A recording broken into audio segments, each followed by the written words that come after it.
আমরা আজকে চলে গেছিলাম ক্রোমাতে, কারণ আমরা একটা ফ্রিজ নেব। আমাদের পুরনো ফ্রিজটা একদম নষ্ট হয়ে গেছিল। তারপরে যাওয়া মাত্রই আমরা এখানে ফ্রিজ দেখছিলাম যে কোনটা ভালো কোনটা ভালো না।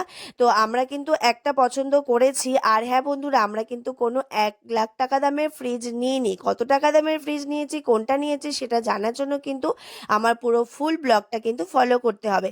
তারপর সোনামা এখানে একটু গ্যাস ওভেন দেখছিল, দেখার পর এখানে বিলিং করে বাড়িতে আমরা চলে এলাম। বাড়িতে চলে এসে খাওয়া দাওয়া করে একটু রেস্ট নিয়ে বিকেলে বেরিয়েছিলাম একটু গড়িয়াহাট যাব বলে।